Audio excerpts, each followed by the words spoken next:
नमस्ते दोस्तों, स्वागत है आप सबका स्पेशल ब्लॉग में। मैं हूं आपका दोस्त पूजा। स्वागत करती हूँ सभी के मेरे चैनल पर। तो दोस्तों, कैसा है? सो उम्मीद करती हूँ सभी अच्छे होंगे। भगवान से यही प्रार्थना करती हूँ सभी बहुत अच्छे रहे। तो दोस्तों, अभी देख सकते हैं आप लोगों की मेरा क्या हालत है। ना तो दिन है ना तो रात है, बस ये 4 साढ़े 4 बजे का जो टाइम है वो है। मैं गई थी एसएमएस हॉस्पिटल, वहाँ पे कुछ काम के लिए बताया गया था, यानी मेडिसिन से संबंधित। वो लेके आई हूँ। दोस्तों, मेरी तो ज़िंदगी ना जाने कौन सी चक्की में पिस गई है, जहाँ से ना पिस रही हूँ ना निकल रही हूँ। पूरी तरह से ना निचोड़ा जा रहा है। और ये निचोड़ा जाने कब तक ख़त्म होगा, बात करती हूँ ना, कभी कभी आत्मा जो है भर जाता है। समझ नहीं पाती हूँ क्या करूँ और कहाँ जाऊँ, कहाँ तो दिशा है, कहाँ मार्ग है, कुछ समझ में नहीं आता। ठंड इतना भयंकर है जहाँ मैं थड़थड़ा रही हूँ, लेकिन स्वेटर नसीब नहीं है। क्योंकि स्वेटर जब मैं निकली थी उस टाइम ठीक था, और अब जब बाहर आई हूँ इतना भयंकर सर्दी है। और मैं किसी को ये भी नहीं बोल सकती, है ही कौन वैसे बोलने के लिए कि मुझे स्वेटर चाहिए, ठंड पड़ रही है। दोस्तों, सबका अपना भाग्य का लिखा है, बस वही मैं मिटा रही हूँ। ना जाने मेरे भाग्य में ऐसा कौन सा दोष है जो कभी ख़त्म ही नहीं होता। कभी कभी मैं थक जाती हूँ। पर एक बात तो है, जब इंसान थाना कोर्ट कचहरी और हॉस्पिटल में चक्कर काटते ना, तो एक बात ज़रूर साफ हो जाता है कि दिन का रात का पता नहीं लगता। और जब मैं हॉस्पिटल के अंदर आई तो बच्चे के चेहरे पर एक मुस्कान था। उसे देखने के बाद मुझे बहुत खुशी हुई। लेकिन इस तरह से मैं रात दिन भगते भगते ना थक चुकी हूँ। दोस्तों, मुझे ऐसा लगता है कि आपने जो दिल के अंदर है ना, वो अंदर आत्मा है ना, कपने लग जाती है।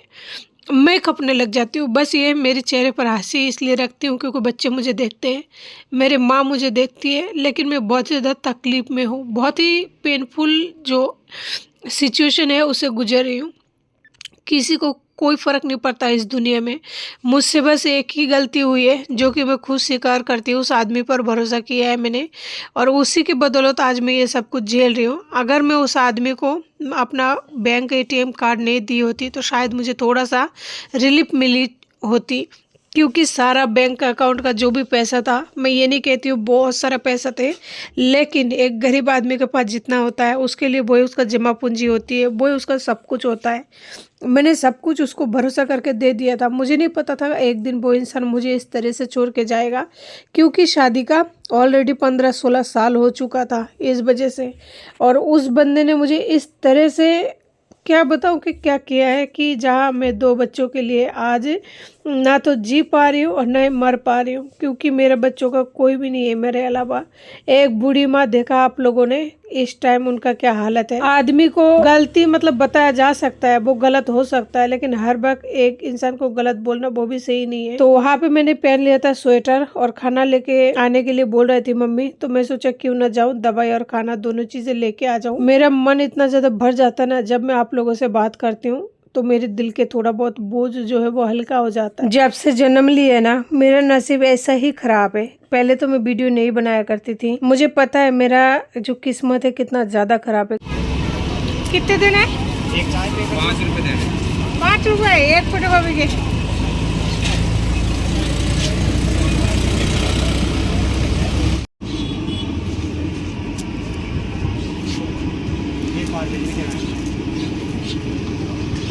तो जी, एक तो मुझे दवाई लेनी है, दूसरा जाते टाइम है ना, देख सकते हैं यहाँ पे थड़ियाँ लगी हुई है, तो खाना भी पैक करा लूँगी। और दवाई इतने महंगे महंगे लिखते ना, एक दवाई 500 रुपये की आती है। चाहे आप कहीं से भी लाओ, आपको अरेंज तो करना ही होगा। भगवान जाने मेरे नसीब में क्या लिख रखा है, अब तो खुद से डर लगने लगा है। कुछ लोगों को मैं पागल नजर आती हूँ, भगवान कसम मैं सच में लोगों को पागल नजर आती हूँ। एक तो मेरी हुलिया सूरत ऐसी है फिलहाल, है ना, सोच सकते हैं आप लोग, अगर कोई इंसान 10-12 दिन तक ना तो हाथ मुंह धोए ना कपड़ा चेंज करे, एक ही कपड़े में अगर बार बार में घूमती रहे, तो है ना, लोग पागल तो बोलेंगे। ऑब्वियसली लोगों का गलती नहीं है, देखने वालों की नज़र में जो दिखेगा वो ही होगा, तो कोई दिक्कत नहीं। पर सबसे मेन बात, पागल पता है क्यों नजर आती हूँ? हुलिया से तो हूँ 101% पागल। ये कैमरा का थोड़ा जो फिल्टर है ना, इसकी वजह से मैं ठीक दिखती हूँ, लेकिन अगर फिल्टर को नहीं लगाया ना तो सच में भूतनी लगती हूँ। आप लोगों को आज मैंने रियल बता दिया है। अब मेरी आदत है, मुझसे है ना कोई चीज़ जल्दी नहीं छुपाई जाती है, और जिनसे मैं कनेक्ट होती हूँ ना पूरी तरह से खुलकर बात करती हूँ। तो फाइनली आप लोगों को आज मैंने बोल दिया है। फिल्टर हटाने के बाद सोचिए एक इंसान 10-12 दिन तक नहीं नहाए ना कपड़ा बदले तो कैसा दिखेगा, अंदाजा लगा सकते हैं। और मैं जा रही हूँ ना दवाई लेने के लिए। एक दवाई लिखी हुई है, क्या तो नाम है, मुझे उसका नाम तो नहीं पता। तो फोटोकॉपी हो गई थी, एक ही कॉपी फोटोकॉपी करानी थी जो कि हो गया था। ये हॉस्पिटल में जमा कराना होता है। और जो पीला वाला कार्ड है वो मेरे पास रहेगा, घर पे रखूँगी। जैसे पिछले 2 पीला वाला कार्ड उन्होंने मंगवा लिया था, उनको रिपोर्ट वगैरह देखनी होती है। सुबह से भूखी हूँ ना, चक्कर आ रहा है, होठ वगैरह सूख चुका है पूरी तरह से। चला नहीं जा रहा है, बहुत भयंकर। अगर डेयरी मिलेगी ना तो सबसे पहले एक छाछ पीऊंगी, क्योंकि ना नहीं रहा जा रहा है। सच में गला सूख गया है बहुत बुरी तरह से। देख सकते हैं कितना दूर है मेडिकल का दुकान, और खाना लेने के लिए आना पड़ता है इतना दूर। अकेले आए ना तो बच्चे को ऑक्सीजन लग रहा है ना, इस वजह से परेशानी होती है। अगर उसको नॉर्मली फीवर वगैरह होता है तो आप लोगों के सामने की बात है, बच्चे अकेले रह जाता है। लेकिन उसकी ऑक्सीजन लगने की वजह से, और फिर 20 मिनट बाद एक इंजेक्शन लग रहा है ना, सबसे मेन बात वो है। इस वजह से धूप इतना तेज निकली है ना, जिनका चक्कर नहीं आए उनको भी चक्कर आ जाए, वो भी सर्दी के मौसम में। बस पहुंचने वाली हूँ अब ये मेडिकल तक।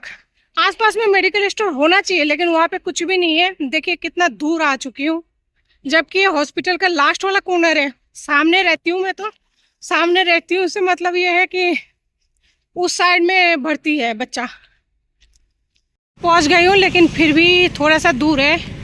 और रोटी वाले जो भैया है ना, उन्होंने बोला राई नाम के कुछ वो है, उनसे दवाइयाँ लेने के लिए, लेकिन मुझे तो यह दिख ही नहीं रहा है।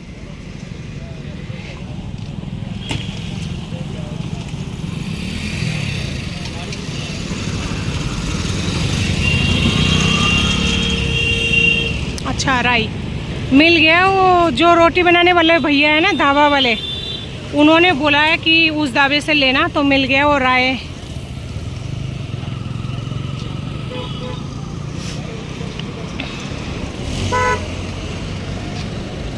बच्चा सही हो जाता है ना, बहुत ही ज़्यादा खुशी मिलती है।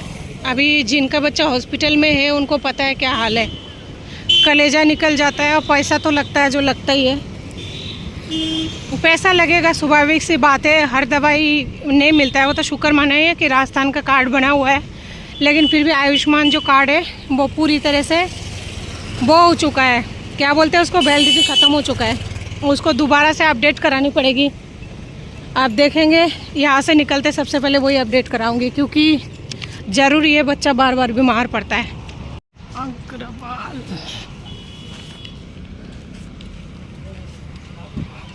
दवाई यहाँ से मिल गई है, लेकिन दवाई लाने में जितना पैसा लग रहा है ना, दिल से ना अंतरात्मा कभी किसी का नहीं दुखाना चाहिए, कभी किसी का आंखों का आंसू का वजह नहीं बनना चाहिए। बस मैं यही कहूँगी, क्योंकि जब भी मैं दवाई खरीदती हूँ ना, मेरा आत्मा कब जाता है और मैं बहुत ज़्यादा रोती हूँ।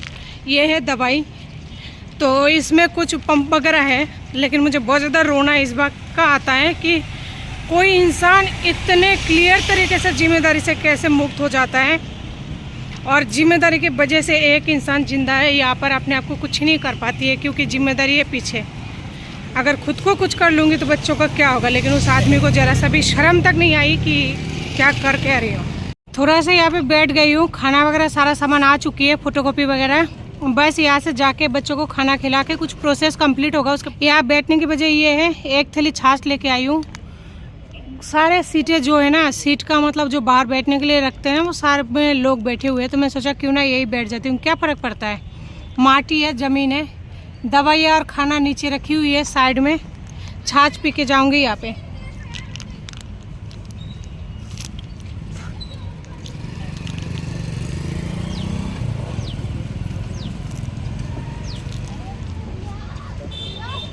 छाछ पी के इसलिए जा रही हूँ क्योंकि बच्चे हैं ना, ठंडा चीज़ें देने के लिए मना किया है। छोटू को भी कोल्ड है और सोनू को इस टाइम कुछ भी ठंडा देने के लिए मना किया है, तो इसलिए छाछ पी रही हूँ क्योंकि मुझे बहुत ज़्यादा भूख लग रही है, चक्कर आ रहा है।